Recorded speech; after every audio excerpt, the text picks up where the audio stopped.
नमस्कार, कैसे हैं आप सभी। और एक बार फिर से एक बार और एक बड़ी हस्ती से आपको मिलाने के लिए आ गया हूँ। और बात आज की बहुत इम्पोर्टेंट है और आज की बात हम करेंगे सीबीएसई 2026 के रिजल्ट पे। तो हमारे साथ ऐसा गेस्ट हैदर सर बैठे हैं। सर बहुत बहुत स्वागत है सर, बहुत कैसे बहुत हैं? बहुत बहुत शुक्रिया आपका कि तो आपने याद किया। बिल्कुल सर, याद बिल्कुल करेंगे। और फिजिक्स की बात हो, सीबीएसई की बात हो और हैदर सर ना आए तो ऐसे कोई तो बातें नहीं हो सकती। नहीं नहीं, ये तो आपको बड़ा अच्छा लगा, बिल्कुल। हैदर सर, अभी मैं जैसे बात बहुत सारी बातें आज आपसे करने वाले हैं।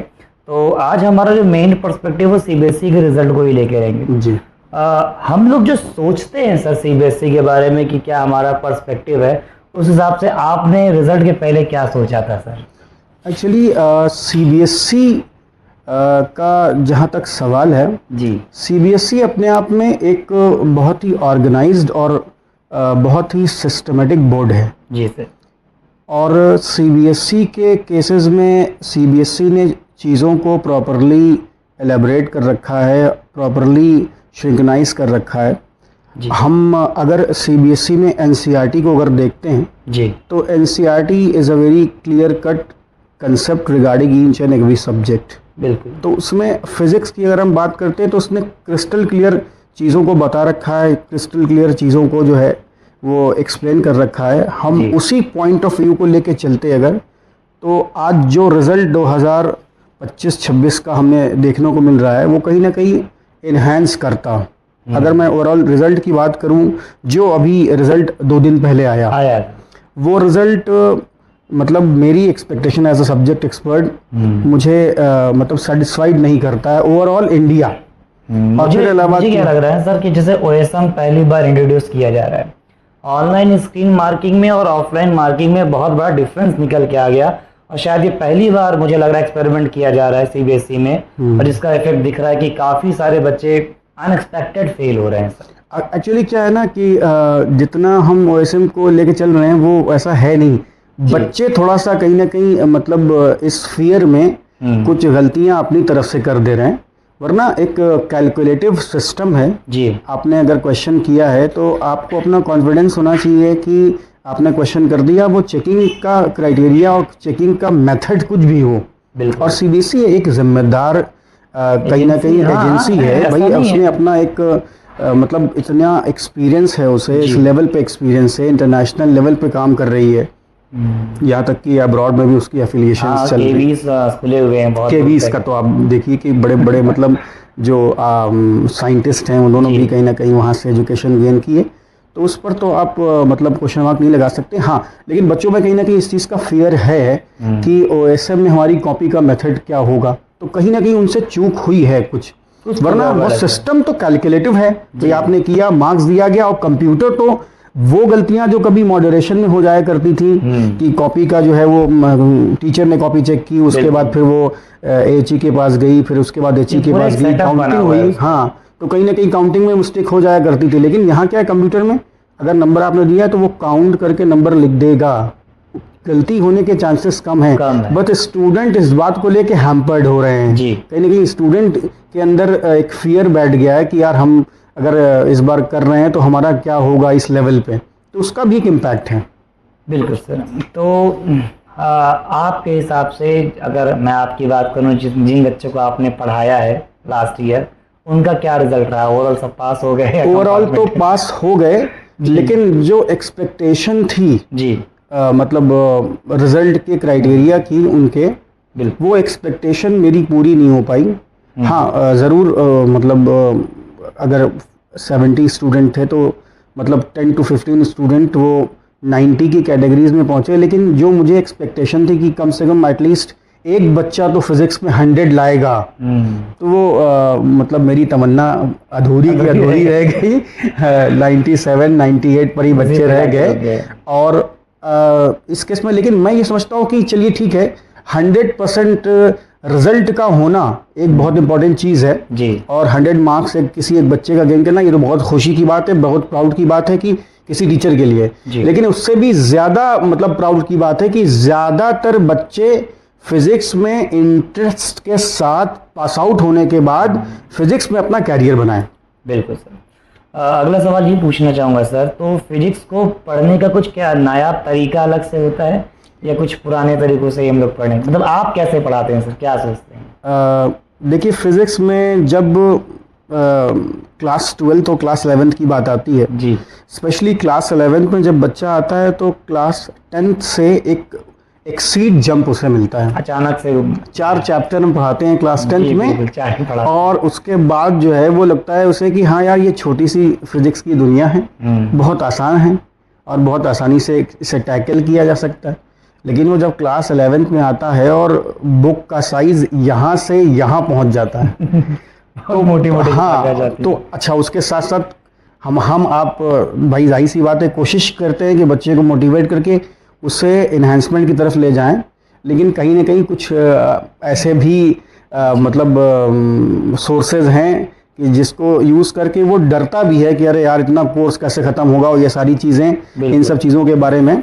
तो हम लोग ये कोशिश करते हैं कि उसका एटलीस्ट बेसिक्स जो है वो स्ट्रॉन्ग हो, क्लास 11th में उसे हम क्लास 12th के लिए प्रिपेयर कर दें, उसके प्रीवियस नॉलेज में इन्हांसमेंट करें, तब वो क्लास 12th में अच्छा परफॉर्म कर पाता है। बेहतर सर, बड़ा अच्छा लगता है सर जब ऐसे लोगों से मैं मिलता हूँ। मुझे खुद भी अभी बहुत सीखना है और आगे भी सर आप लोग से सीखता रहूंगा। आप खुद भी बहुत अच्छे फिजिक्स के टीचर हैं और फिजिक्स में आप उसकी फील्ड में मेहनत करते हैं। बिल्कुल। अगला सवाल ये पूछना चाहूँगा कि सर अक्सर बच्चे बहुत ज़्यादा फिजिक्स से डरते हैं, है ना?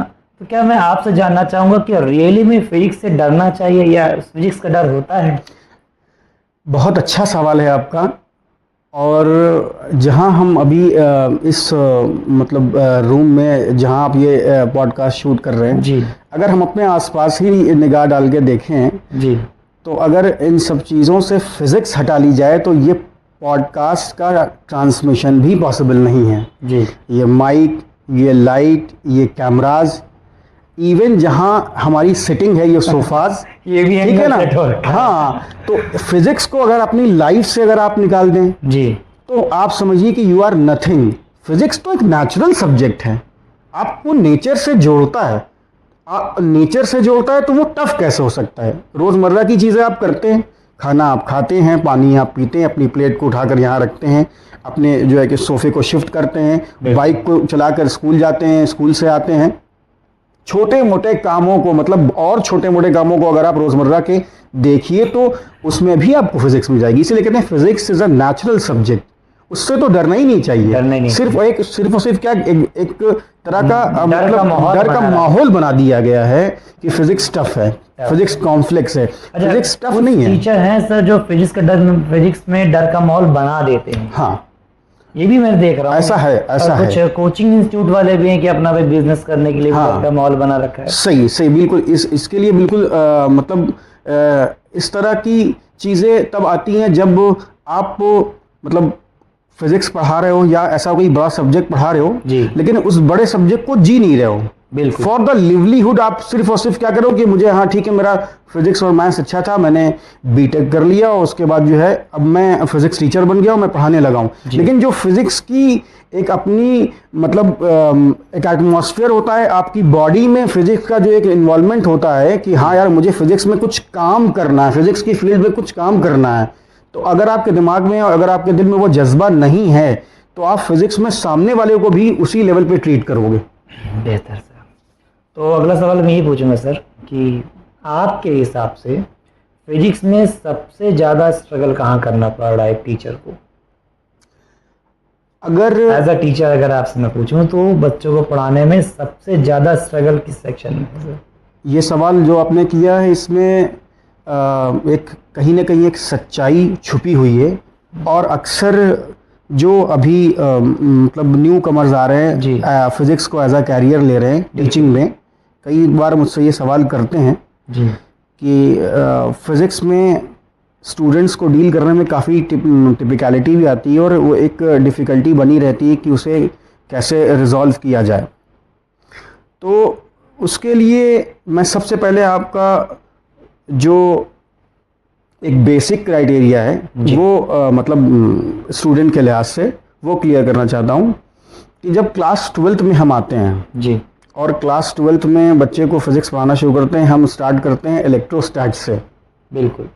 लेकिन इलेक्ट्रोस्टैट्स में जब हम इलेक्ट्रोस्टैट्स पढ़ाना शुरू करते हैं और vector form of Coulomb's law पे आते हैं तो सबसे पहला जो टर्म है वो है वेक्टर। सर वो भूल गए हैं। तो पता चला कि वो उन्हें वेक्टर ही नहीं आता है। अब vector form of Coulomb's law हमें पढ़ाना है, लेकिन उसके लिए प्रीवियस नॉलेज वेक्टर का होना बहुत जरूरी है। उन्हें डॉट प्रोडक्ट नहीं आता, उन्हें क्रॉस प्रोडक्ट नहीं होता। हाँ, तो वो पूरी तरह से भूल बैठे हैं। और अगर नहीं पढ़ा है कहीं धोखे से, सिर्फ ऐसा ही मतलब करके 23 नंबर पा के पास आउट हो गए 11th में, तो ये समझिए कि सबसे बड़ी difficulty at the same time होगी, जहां आपको पहले उस बच्चे को क्लास 11 का कंसेप्ट क्लियर कराना होगा और फिर आप कहीं इलेक्ट्रोस्टैटिक्स पढ़ा सकते हैं।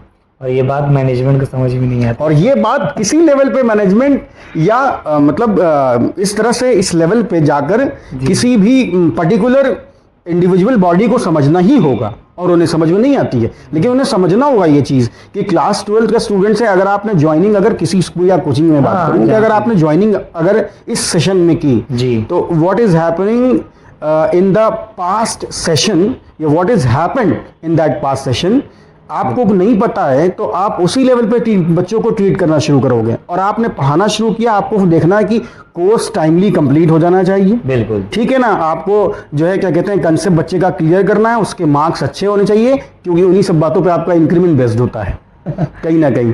तो ये नहीं देखता है क्या कहते हैं मैनेजमेंट की क्लास 11 बच्चे का कंसेप्ट क्लियर नहीं है। और ये सिर्फ क्लास 11 की बात नहीं कर रहा हूं मैं आंसर में, ये अगर आप नीचे आते जाइए, ठीक है ना, तो अगर आप काम करना शुरू करिए तो काम करने के लिए आपके पास बहुत जगह है। क्लास 5 से काम करना शुरू करिए। क्लास 5 और 6 से जब आप काम करना शुरू करेंगे तब 10 साल में आपको बेहतर रिजल्ट मिलेगा कि बच्चे का 5 से, क्योंकि अक्सर ये मैं कहता हूं कि mathematics is the language of physics. If you are not knowing and you are not aware about mathematics, you cannot be able to solve a single problem related to physics। मेरे हिसाब से एक लाइन आपको बताऊं, शायद आप तक ये बात नहीं पहुंची है। मैं अक्सर बच्चों से कहता हूं कि मैथमेटिक्स जो है ना वो फिजिक्स की गर्लफ्रेंड है। हाँ बिल्कुल सही, उसको छोड़ नहीं सकते सर, उसके बिना काम ही नहीं चलेगा। बिल्कुल नहीं चलेगा, बिल्कुल नहीं चलता। और उन बच्चों को मैं जरूर ये कहता हूँ कि जो बच्चे बायोलॉजी इसीलिए लेते हैं कि उन्हें मैथ्स नहीं लगानी पड़ती, ये सबसे बड़ा उनका भ्रम हो जाता है। सही सही सही सही सही। अगर आप मैथ को छोड़ के बायोलॉजी ले रहे हो तो ये पर्सपेक्टिव मुझे बिल्कुल सही। यही मैं कहता हूं हमेशा कि भाई अगर आपको कोई भी सब्जेक्ट सीखना है तो पहले उसकी जबान सीखनी होगी, पहले उसकी लैंग्वेज सीखनी होगी। और फिजिक्स की लैंग्वेज, फिजिक्स की जबान मैथमेटिक्स है। मैथमेटिक्स अगर आपको नहीं आती तो फिजिक्स को आप उस लेवल पर जाके ना रिजॉल्व कर सकते हो ना समझ सकते हो। तो अगला सवाल ये पूछूंगा सर आपसे कि क्या फिजिक्स में पॉसिबल है कि 100 मार्क्स आ सकते हैं? बिल्कुल। देखिए इस पे तो मतलब हिम्मत मरना तो मदद खुदा जी कहा जाता है। और इकबाल ने इसके लिए कहा है कि खुद ही को कर बुलंद इतना कि हर तकदीर से पहले खुदा बंदे से खुद पूछे बता तेरी रज़ा क्या है। तो कहीं ना कहीं अगर आप इस को किसी भी पर्टिकुलर काम से जोड़ें जी तो कोई भी काम इम्पॉसिबल नहीं है। तो फिजिक्स में अगर 100 मार्क्स का एक्सपेक्टेशन अगर आप रखते हैं जी तो बिल्कुल आ सकता है, 100% आ सकता है। लेकिन हाँ, उसके पीछे की स्ट्रेटजी बहुत रिफाइंड होनी चाहिए। एक रैपिड फायर राउंड सर हम लेके चलते हैं लगभग सारे गेस्ट से जब मिलता हूँ, और कोशिश करता हूँ कम शब्दों में इसके जवाब मिले तो मुझे बेहतर है। जी जी। एज अ टीचर आपके लिए ज़्यादा पढ़ाना आसान कहाँ है, स्कूल में या कोचिंग में? हमारे लिए सबसे ज़्यादा आसान पढ़ाना कोचिंग में होता है, क्योंकि वहाँ पर हमारे साथ कहीं ना कहीं कोई प्रेशर नहीं होता है और हम आज़ाद होकर पढ़ाते हैं। सर ध्यान रखिए ये बात बहुत दूर तक जाएगी। जी जी। ऑफलाइन ज़्यादा कंफर्टेबल आप फील करते हैं कि ऑनलाइन सर? नहीं, ऑफलाइन। ऑनलाइन एक अच्छा ऑप्शन है जी, ठीक है, मैं उसे बुरा नहीं कहता, लेकिन कहीं ना कहीं ऑफलाइन ही रियल टीचिंग का एक मेथड है जिसे फॉलो करना चाहिए। अगला सवाल ये पूछूंगा सर कि फिजिक्स में क्या एनसीईआरटी केवल सफिशिएंट है या रेफरेंस बुक का इस्तेमाल करना? नहीं, एनसीईआरटी हमारा बेस है जी, हम उसे छोड़ नहीं सकते, और उसके साथ साथ हम कुछ एक्स्ट्रा चीज़ें भी ऐड कर सकते हैं, तो हम रेफरेंस का भी यूज़ करें। लेकिन पहले मैं कहूँगा कि आप एनसीईआरटी ज़रूर पढ़ें पूरा, एनसीईआरटी से आपका बेस क्लियर हो जाएगा, उसके बाद रेफरेंस ज़रूर लगाएं, खासकर एचसी वर्मा ज़रूर सॉल्व करें।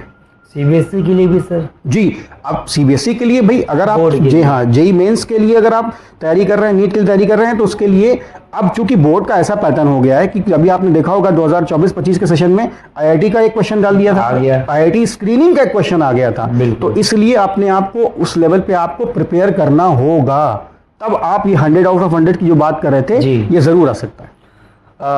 वन शॉट वीडियो जी, इज इट हेल्पफुल और नॉट सर? नॉट, मतलब यानी कि बहुत मतलब पूरी तरह से मैं नहीं समझता हूँ कि वन शॉट वीडियो जो है हेल्पफुल होती है। आपने किसी एक कंसेप्ट को बताया और वो बहुत शॉर्ट लेवल पे काम करती है, उसका डीप जो मतलब इन्हांसमेंट होता है बच्चे तक नहीं पहुँच पाता है और बच्चा कहीं ना कहीं कंफ्यूज हो जाता है और वो उसके रिजल्ट पे उसका असर होता है।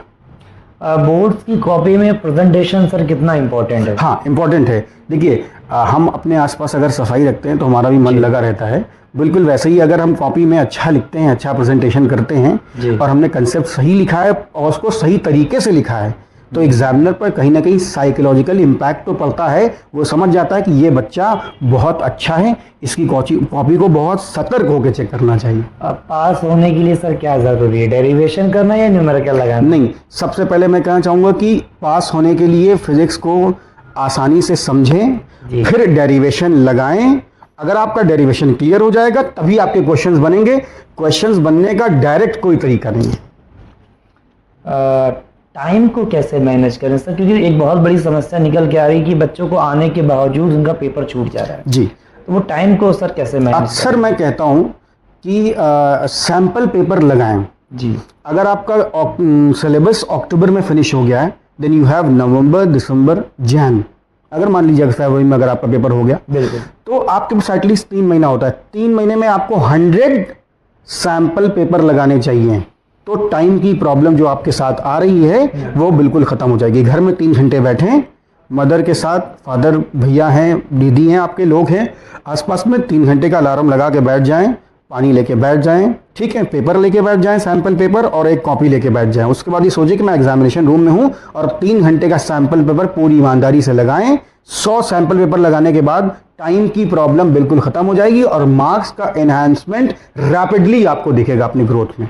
बहुत मुश्किल काम बता रहे हैं सर। अब अगर कुछ पाना है तो कुछ होना तो पड़ेगा ही। बिल्कुल सर। ये जानना चाहूँगा सर कि न्यूमेरिकल को इम्प्रूव कैसे करें, क्योंकि दिक्कत ये आ रही है, मेरे साथ भी बहुत सारे बच्चों से मिलने की आ रही है कि वो गिव एंड फाइंड कर ले रहे हैं, सारी चीज़ लिख ले रहे हैं, फॉर्मूला भी पता है उनको, लेकिन वो कैलकुलेशन नहीं कर पा रहे बच्चा, उसका मतलब आंसर ही नहीं निकल रहा है। लास्ट में जाके वो फंसा हुआ है कि अगर रूट आ गया तो रूट नहीं सॉल्व हो रहा है, क्यूब रूट आ गया तो क्यूब रूट सॉल्व करना नहीं आता है, और ये समस्या क्लास 12th में आने के बाद हो रही है सर। इसके लिए मैं कहूँगा आपसे कि बच्चों को सबसे पहले कंसेप्ट चैप्टर पढ़ाने से पहले उन्हें 15 दिन मैथमेटिकल टूल्स पढ़ाइए। मैथमेटिकल टूल्स पढ़ाइए। अगर उनका मतलब रूट एंड कॉज अगर देखा जाए, उनका बेसिक्स अगर नहीं क्लियर है मैथ्स में, तो उन्हें ये सारी प्रॉब्लम पूरी ज़िंदगी फेस करनी पड़ेगी जब तक वो पढ़ेंगे, चाहे वो बीटेक करें, एमटेक करें या पीएचडी करें। तो उनका मैथमेटिकल टूल्स अच्छा करा दीजिए, आप उनको मैथमेटिकल टूल्स पढ़ा दीजिए। और एटलीस्ट अगर आप 12th में पढ़ा रहे हैं तो क्लास 11th के वो टॉपिक्स जो क्लास 12th में एप्लीकेबल हैं वो टॉपिक्स ज़रूर क्लियर करा दीजिए, फिर वो न्यूमेरिकल आसानी से कर पाएंगे।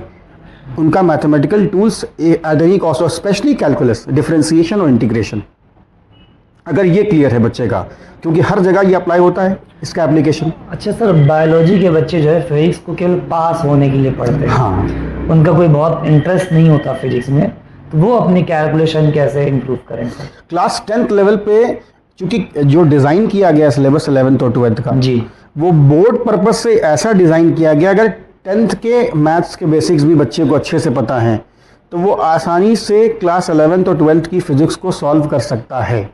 लेकिन 10th तक की उसकी मैथ्स अच्छी होनी चाहिए। फिर नई चीज़ें इंसान सीखता रहता है, मैं भी बहुत नई चीज़ें हर वक्त सीखता हूँ, हर दिन सीखता हूँ, एक छोटे बच्चे से भी सीख लेता हूँ, बुजुर्ग से भी सीखता हूँ। तो नई चीज़ें आपको लाइफ में लानी चाहिए और उसके बारे में चीज़ों को इन्हेंस करना चाहिए, सीखना चाहिए।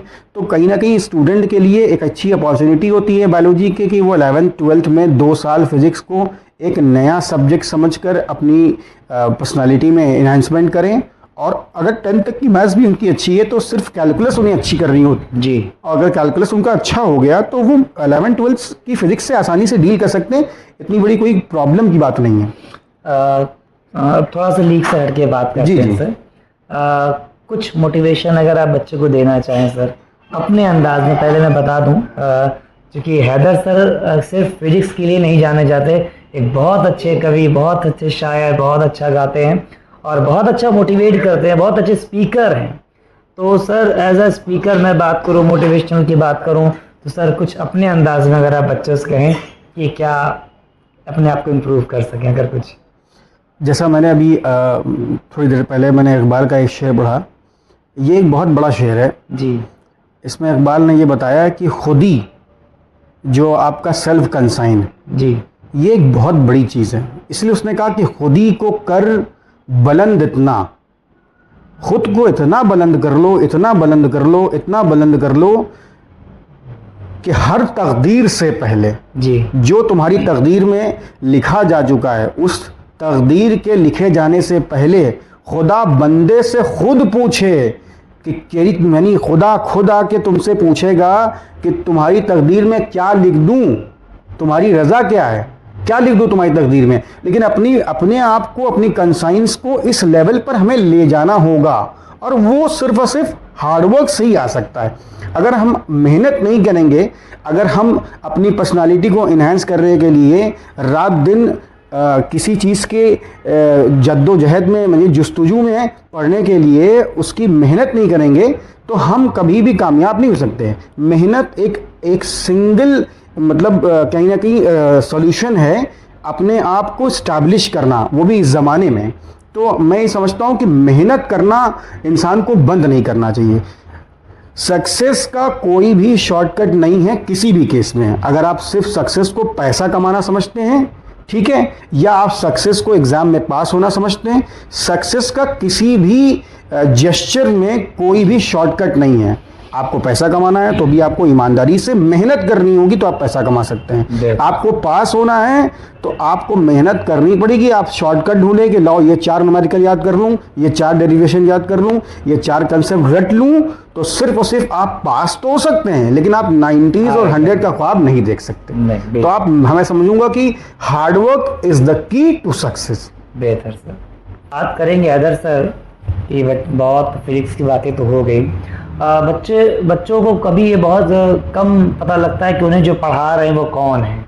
तो सबसे पहले मैं थोड़ा सा आपके बारे में जानना चाहूँगा, कुछ सवाल हमारे पर्सनल भी रहेंगे। हैदर सर कौन है, हैदर अब्बास है कौन, कब जो है कहाँ पे इनकी पैदाइश हुई, एजुकेशन कहाँ से हुई, पढ़ाई कहाँ से हुई, कैसा रहा एक्सपीरियंस सर? कि जी, बहुत कम बच्चों को जानने को मिलता है ऐसा टीचर के बारे में। नहीं, बिल्कुल सही बात है आपकी। मतलब इसके लिए तो मैं ऊपर वाले का बहुत शुक्र अदा करता हूँ जी, कि उसने मतलब कई तरह के मतलब खूबी से मुझे नवाजा है जी। पैदाइश तो मेरी कानपुर में हुई। कानपुर के रहने वाले आप? हाँ, बेसिकली कानपुर में मेरी पैदाइश हुई, और उसके बाद कुछ मतलब साल कानपुर में ही रहा, लगभग फर्स्ट सेकंड तक तो कानपुर में ही एजुकेशन रही जी। और उसके बाद फिर चूँकि यहाँ भी पुश्तैनी घर था इलाहाबाद में, हाँ। तो हम लोग यहाँ पर मतलब इलाहाबाद आ गए। हाँ, शिफ्ट हो गए, इलाहाबाद आ गए, और उसके बाद फिर तब से इलाहाबाद ही हम मतलब जाए पनाह रहा है अपना। और उसके बाद फिर 10th और 12th कहाँ? हाँ, 10th और 12th हमारा जो है, हमारा एक कम्युनिटी का ही स्कूल है, यादगार हुसैनी इंटर कॉलेज, तो हाँ चौक में ही है। 10th और 12th वहाँ से रहा, और उसके बाद फिर यूनिवर्सिटी से बीएससी और एमएससी जी। और कहीं ना कहीं मतलब एजुकेशन से बहुत लगाव रहा, क्योंकि फैमिली में भी मेरे मतलब लिटरेचर और साइंस का ब्लेंड है। अच्छा। हाँ, तो मेरे भी मतलब जो है दादा, परदादा, वालिद और उसके साथ साथ जो है मतलब पूरी जनरेशन पीछे की ये मतलब इल्म और मतलब दानिश्वरी के लिए हमेशा जाने जाते थे। तो यही मेरे भी ब्लड में आया। मैंने भी एजुकेशन और लिटरेचर को मतलब अलग नहीं कर पाया, साइंस और लिटरेचर के ब्लेंड को। तो मतलब लिटरेचर वाला पार्ट भी मेरे साथ रहा, मतलब शेर व शायरी का भी शौक़ रहा हमेशा, मरसिया, सोसखानी या इस हवाले से भी काम रहा, और एजुकेशन में भी मतलब अपना मतलब साथ चलता रहा, कोशिश रही अपनी। टीचिंग की शुरुआत कब हुई सर आपकी? मतलब पढ़ाना तो मैंने 2007 में शुरू से सोच रखा था पढ़ाना? हाँ, मतलब 2007 में जो है मैंने शुरू किया। जब मेरा 10th हो गया, 2007 का मेरा 10th है, तो 10th में ही 10th पास आउट करने के बाद ही मैंने पढ़ाना शुरू कर दिया था जी। और फिर जब 12th में था तो 11th के बच्चों को कभी कभी झूठ बोल के 12th के बच्चों को भी तब से पढ़ा दिया करता था कि वो पता चला कि वो भैया भैया कह रहे हैं, अब पढ़ाना शुरू कर दिया। तो सही ये होता था कि अपना बहुत एनहांसमेंट होता था। मैं 12th में था और 12th के बच्चों को पढ़ा, हाँ, उन्हें लगता था कि मतलब जो है यार, अगर इतनी मेहनत नहीं करके आएंगे तो ये बच्चे कोई सवाल अगर कर लेंगे तो फिर हम क्या जवाब देंगे। तो उससे ये ललक रहती थी कि मेहनत करनी है। एक हमारे टीचर थे और शायद ये वीडियो उन तक पहुंचेगा, राजेश शाही भी शाही ट्यूटोरियल्स। जी हाँ, शाही सर, हाँ शाही ट्यूटोरियल। उनका एक राय थी, उनसे पूछता सर कैसे पढ़ाई अच्छा कर, उनका कहना था कि खुद अच्छा पढ़ने के लिए गधे को पढ़ाना शुरू कर दो। सही, मतलब किसी ऐसे दोस्त को पकड़ो जिसको नहीं आता, उसको पढ़ाने के लिए मुझे पढ़ना पड़ता था। तो उनका ये वाक्य था कि मैं अगर तुमको अच्छा पढ़ना है तो तुम पढ़ाना शुरू कर दो। सही। और शायद उन्हीं की देन है, मैं आज उनका नाम ले रहा हूँ। मैं तब से टीचिंग लाइन से जोड़ता चला गया। सर कुछ सुनना चाहेंगे, मतलब अच्छा। चाहूँगा सर आप कुछ गज़ल सुनाएं और लोगों तक पहुँचे वो गज़ल। सर बिल्कुल, जैसे मैंने बताया कि मतलब साइंस और लिटरेचर में हमेशा मतलब फैमिली का ब्लेंड रहा। तो साइंस का पार्ट तो मैंने अभी अदा कर दिया, हम लोगों ने काफ़ी बात की फिज़िक्स में। लिटरेचर में मैं एक उर्दू शायर भी हूँ जी, जिसमें मतलब मैं सभी लैंग्वेजेस में लिखता हूँ, स्पेशली हिंदी, इंग्लिश और उर्दू। उर्दू में लगभग मतलब 200 से ज़्यादा गज़लें और नज़में, कसीदे, मरसिए मैंने कह रखे हैं। लगभग 5-6 किताबों के बराबर का काम कर रखा है मैंने। तो अक्सर मुशायरे हैं, उनमें भी जाना होता है क्योंकि मसरूफियात रहती है कॉलेज के बेसिस पे। और सोसानी और नवाखानी जो हमारा अपना एक रिलीजन से जुड़ा हुआ काम है वो भी मतलब चलता रहता है, महफिलों में भी जाना होता है। तो नशिस्तों में तो ये लिटरेचर पे लगता है मुझे कि मतलब जो बुजुर्गों ने किया। शो करूंगा, दूसरा एपिसोड आएगा सर। जी। आज तो ये फिजिक्स की बातें हो गई हैं, नेक्स्ट जो शो आएगा उसमें पूरा मैं एक गज़ल अपने व्यूअर्स को मैं गज़ल के चंद मिसरे आपके इसरार पे मैं सुना देता हूँ। एक गज़ल है बतौर ख़ास, देखिए। बाग़े उर्दू में किस शख्स ने गुल की तरह खेलाई गज़ल, बाग़े उर्दू में किस शख्स ने गुल की तरह खिलाई गज़ल, क्या वो शायर था महबूब को देखो जिसने बनाई गज़ल, वो जो नाराज़गी के सबब उनसे बातें हुई बंद तब, वो जो नाराज़गी के सबब उनसे बातें हुई बंद तब, आते जाते हुए ज़ोर से हमने उनको सुनाई गज़ल, और एक कुत्ता बनाना मबर मेरा ख़त ले गया उनके घर, एक कुत्ता बनाना